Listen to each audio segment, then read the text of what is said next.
Hello and எல்லாருக்கும் வணக்கம். போன 2 வீடியோலையும் நம்ம ஃபைலோட பேசிக்ஸை பற்றி பார்த்தோம். ஃபைல் ஹேண்ட்லிங் எப்படி பண்ணணும், அதை எப்படி சிம்பிளாக்குறது, எப்படி ஒரு ஃபைல் கரெக்டாக ஓப்பன் ஆயிருக்கா இல்லையா, ஏதாவது எரர் வந்திருக்கா அப்படின்னு பார்த்து அதுக்கேற்ற மாதிரி எப்படி நம்ம அவுட்புட் பண்ணுறது அதெல்லாம் பற்றி பார்த்தோம். இந்த வீடியோவில் நம்ம என்ன பண்ண போகிறோம் அப்படின்னா, ஏதாவது ஒரு அவுட்புட்டை நம்ம ஃபைலுக்கு கொடுத்துட்டு இருந்தோம் அப்படின்னா, நம்ம டேரெக்டாக தானே இது வரைக்கும் கொடுத்துருக்கோம். ஒருவேளை நீங்கள் யூசர்கிட்ட இருந்து ஒரு இன்புட்டை வாங்கி அந்த இன்புட்டை நீங்கள் ஒரு ஃபைலில் கொடுக்கணும் அப்படின்னு நினைக்கிறீங்கன்னு வச்சுக்கோங்க. உதாரணத்துக்கு யூசர் ஏதாவது நம்பர்ஸ் டைப் பண்ணுறாங்கன்னா, அந்த நம்பரெல்லாம் ஒவ்வொரு நம்பரும் ஒவ்வொரு லைனில் பிரிண்ட் ஆகணும் அப்படிங்கிற மாதிரி நீங்கள் எக்ஸ்பெக்ட் பண்ணீங்க அப்படின்னா, அதை எப்படி நம்ம பண்ணுறது அப்படின்னு இந்த வீடியோவில் நம்ம பார்க்கலாம். ஃபஸ்ட்டு நம்ம எப்பொழுதும் போல் ஃபைலை யூஸ் பண்ணணும் அப்படிங்கிறனால நான் ஹேஷ் இன்க்ளூட் எஃப் ஸ்ட்ரீம் ஏற்கனவே போட்டு வச்சிட்டேன். இப்போ நம்ம என்ன பண்ணணும், ஒரு OF ஸ்ட்ரீமை க்ரியேட் பண்ணணும். ஃபஸ்ட்டு OF ஸ்ட்ரீம் அப்படின்னு கொடுத்துட்டு நான் நம்பர் ஃபைல் அப்படின்னு ஒரு ஃபைல் க்ரியேட் பண்ணிக்கிறேன். இப்போ நம்ம ஏதாவது ஒரு ஃபைல் நேம் கொடுக்கணும் இல்லையா, அதுக்காக பேரந்தசிஸ் கொடுத்துட்டு இந்த பேரந்தசிஸ்குள்ளே என்ன ஃபைல் நேம் அப்படிங்கிறத நம்ம கொடுக்கணும். நான் சும்மா numbers.txt அப்படின்னு கொடுத்துக்கிறேன். இப்போ நம்ம ஒரு நம்பரை யூசர்கிட்டேருந்து இன்புட் வாங்கணும். அந்த இன்புட் அவங்க கொடுத்துட்டு இருக்க வரைக்கும் ஒவ்வொரு நம்பராக நம்ம ஃபைலில் கொடுத்துக்கிட்டே இருக்கணும். இப்போ ஒரு வேளை அவங்க 10 நம்பர் கொடுக்கலாம், இல்லை 20 நம்பர் கொடுக்கலாம், எப்படி வேணால் அவங்க கொடுக்கலாம் இல்லையா. அது எத்தனை நம்பர் அவங்க கொடுக்குறாங்களோ அத்தனை நம்பரையும் நம்ம ஃபைலில் என்ட்ரு பண்ணணும் அப்படின்னு நினைக்கிறோம். அதை எப்படி பண்ணணும் அப்படின்னா, ஃபஸ்ட்டு நம்ம நம்பரை இன்புட் வாங்குறதுக்கு என்ன பண்ணுவோம், ஃபஸ்ட்டு நம்ம ஒரு வேரியபிள் டிக்ளேர் பண்ணிக்கலாம். இப்போ int a அப்படின்னு வச்சுக்கிறேன். இப்போ நம்ம யூசர் என்டர் பண்ணுற வரைக்கும் நம்பரை வாங்கிக்கிட்டே இருக்கணும் அப்படின்னு நினைக்கிறோம் இல்லையா. அதுக்காக நம்ம என்ன பண்ணுறோன்னா, ஒரு லூப் எழுதிக்கலாம்.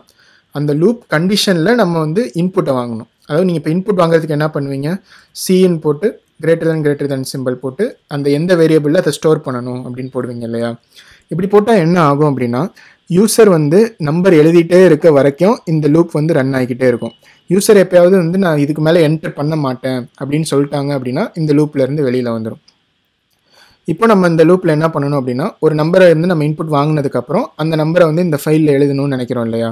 ஸோ இந்த ஃபைலில் எழுதணும் அப்படின்னா என்ன பண்ணணும், ஃபஸ்ட்டு அந்த ஃபைல் வேரியபிளை போட்டுட்டு லெஸ் தேன் அதாவது ஸ்ட்ரீம் இன்சர்ஷன் ஆப்ரேட்டர் போட்டு என்ன வேல்யூ எழுதணும் அப்படின்னு நம்ம கொடுக்கணும்.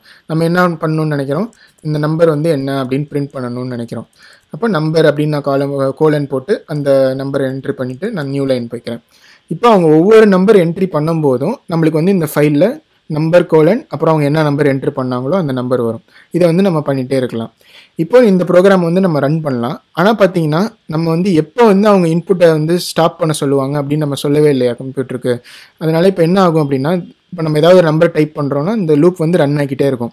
எப்படி யூசர் இதுக்கப்புறம் நான் இந்த ப்ரோக்ராமுக்கு நான் இன்புட் கொடுக்க மாட்டேன் அப்படின்னு சொல்லுவாங்கன்னா, அதுக்கு தான் நம்ம EOF அப்படின்னு ஒரு சிம்பிளை யூஸ் பண்ணலாம்.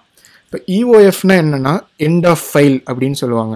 அதாவது நான் ஒரு இன்புட், நீங்கள் ஒரு யூசர்கிட்ட இருந்தோ இல்லை ஒரு ஃபைலில் இருந்தோ இன்புட்டை வாங்குறீங்க அப்படின்னா, நீங்கள் கம்ப்யூட்டர்கிட்ட சொல்லலாம், எண்ட் ஆஃப் ஃபைல் வர வரைக்கும் நீ இன்புட்டை ரீட் பண்ணிக்கிட்டே இருக்கணும் அப்படின்னு நீங்கள் சொல்லலாம். அதுதான் நம்ம இங்கே சொல்லியிருக்கோம். யூசர் எப்படி எண்ட் ஆஃப் ஃபைல்னு டினோட் பண்ணுவாங்க, அதாவது எப்போ எண்ட் ஆஃப் ஃபைல் வந்துடுச்சுன்னு சொல்லுவாங்க அப்படின்னா, Ctrl+D அழுத்தலாம். அவங்க இப்போ Ctrl+D அழுத்தினாங்க அப்படின்னா கம்ப்யூட்டருக்கு அது எண்ட் ஆஃப் ஃபைல்னு சொல்கிற மாதிரி ஆகிடும். அதுதான் நம்ம இந்த ப்ரோக்ராமில் பண்ண போகிறோம். இப்போ நான் இந்த ப்ரோக்ராம் உங்களுக்கு ரன் பண்ணி காமிக்கிறேன். ஃபர்ஸ்ட் நான் இதை ரன் பண்ணுறேன். இப்போ பார்த்தீங்கன்னா ப்ரோக்ராம் ஸ்டார்ட் ஆகிடுச்சு. நம்ம இன்புட்டுக்காக வெயிட் பண்ணிகிட்ருக்கு கம்ப்யூட்டர். இப்போது நம்ம ஒவ்வொரு நம்பர் இங்கே டைப் பண்ணும்போதும் இந்த numbers.txt அப்படிங்கிற டெக்ஸ்ட் ஃபைலுக்குள்ளார இந்த அவுட்புட்டை நம்ம பண்ண சொல்லியிருக்கோம். அதை பண்ணுதா இல்லையா அப்படின்னு நம்ம இப்போ செக் பண்ணி பார்க்கலாம். எக்ஸாம்பிளுக்கு நான் சும்மா 5 நம்பர் கொடுக்குறேன். 1 2 3 4 5 5 நம்பர் கொடுத்துட்டேன். இப்போ நான் முன்னாடியே சொன்ன மாதிரி நம்ம எப்போல்லாம் நம்ம நம்பர் என்ட்ரி பண்ணுறோமோ அதெல்லாம் ஏல ஸ்டோர் பண்ணிக்கும். நம்ம நம்பர் என்ட்ரி பண்ணிகிட்டே இருக்க வரைக்கும் இந்த லூப் ரன் ஆகிக்கிட்டே இருக்கும். எப்போயாவது நம்ம இந்த லூப்லேருந்து வெளியில் வரணும் அப்படின்னா நான் முன்னாடியே சொன்ன மாதிரி எண்ட் ஆஃப் ஃபைல் அப்படின்னு நம்ம கம்ப்யூட்டருக்கு தெரியப்படுத்தணும். அதாவது இதுக்கு மேலே நான் எந்த அவுட்புட்டும் இதுக்கு மேலே எந்த இன்புட்டும் உங்களுக்கு நான் கொடுக்க மாட்டேன் அப்படிங்கிறத நம்ம கம்ப்யூட்டருக்கு தெரியப்படுத்தணும். அதுக்கு என்ன பண்ணணும், Ctrl+D பண்ணணும் அப்படின்னு சொன்னேன் இல்லையா. இப்போ நான் கீபோர்டில் Ctrl+D அழுத்துறேன். இந்த அவுட்புட்டில் Ctrl+D அழுத்துறேன். இப்போ பார்த்தீங்கன்னா நம்மளுக்கு ப்ரோக்ராம் ஸ்டாப் ஆகிடுச்சு. இப்போ புதுசாக ஒரு ஃபைல் க்ரியேட் ஆகி நம்ம என்ன நினைக்கிறோமோ அந்த அவுட்புட் வந்திருக்கு இல்லையா. இப்போ நம்ம 5 நம்பர் எழுதியிருக்கோம். அந்த 5 நம்பருக்கும் நம்பர் 1 நம்பர் 2லேருந்து நம்பர் 5 வரைக்கும் வந்திருக்கு. இதுதான் இந்த வீடியோவில் நான் உங்களுக்கு சொல்ல வந்தது. முதல்ல நம்ம என்ன தெரிஞ்சுக்கணும் அப்படின்னா, நீங்கள் ஏதாவது ஒரு ஃபைலுக்கு அவுட்புட் பண்ணணும். அந்த அவுட்புட் வந்து யூசர் கிட்டேருந்து வாங்கி அவங்க என்னெல்லாம் டைப் பண்ணுறாங்களோ அந்த இன்புட்டெல்லாம் வந்து நான் அந்த ஃபைலில் எழுதணும் அப்படின்னு நினச்சிங்கன்னா, அதுக்கு ஃபஸ்ட்டு நீங்கள் இந்த மாதிரி ஒயில் லூப் போட்டுக்கலாம். அந்த ஒயிலுக்குள்ளார நீங்கள் ஏதாவது வந்து இன்புட் வாங்கணும் அப்படின்னு நீங்கள் நினச்சிங்கன்னா, அந்த என்னென்னலாம் இன்புட் வாங்கணும் அப்படிங்கிறத இந்த ஒயிலுக்குள்ளார நீங்கள் எழுதலாம். இப்போ ஒயில் போட்டு சிஎன்ல நான் வந்து ஏ அப்படின்னு ஒரு இன்டீஜர் வேரியபிள் மட்டும் கொடுத்துருக்கேன். இதுக்கு என்ன அர்த்தம் அப்படின்னா, எப்போல்லாம் யூசர் வந்து ஒரு நம்பரை டைப் பண்ணிகிட்டே இருக்காங்களோ அந்த நம்பர்லாம் இந்த ஏல ஸ்டோர் பண்ணிவிட்டு இந்த லூப்பில் இருக்கிறதெல்லாம் பண்ணு அப்படின்னு நம்ம சொல்லியிருக்கோம். அதனால் என்ன ஆகும்னா, நீங்கள் ஒரு நம்பர் டைப் பண்ணீங்க இல்லையா, அதாவது ஃபஸ்ட்டு நான் 1ன்னு டைப் பண்ணும்போது அந்த 1 வந்து இந்த ஏல வந்து ஸ்டோர் ஆகிடும். அதுக்கப்புறம் நம்ம என்ன சொல்லியிருக்கோம்னா, இந்த ஃபைலில் நம்பர் 1 அப்படின்னு நம்ம பிரிண்ட் பண்ண சொல்லியிருக்கோம். அதுக்கப்புறம் மறுபடியும் வந்து கம்ப்யூட்டர் என்ன பண்ணுன்னா, இந்த சிஎன்ன்ற இடத்துக்கு வந்துட்டு வெயிட் பண்ணும். யூசர் வந்து மறுபடியும் நம்பர் என்ட்ரி பண்ணுறாங்களா இல்லையா அப்படின்னு வெயிட் பண்ணிக்கிட்டே இருக்கும். அந்த மாதிரி ஒவ்வொரு நம்பர் என்ட்ரி பண்ணும்போது அந்த லூப்குள்ளார போயிட்டு அந்த ஃபைலில் எழுதிட்டே இருக்கும்.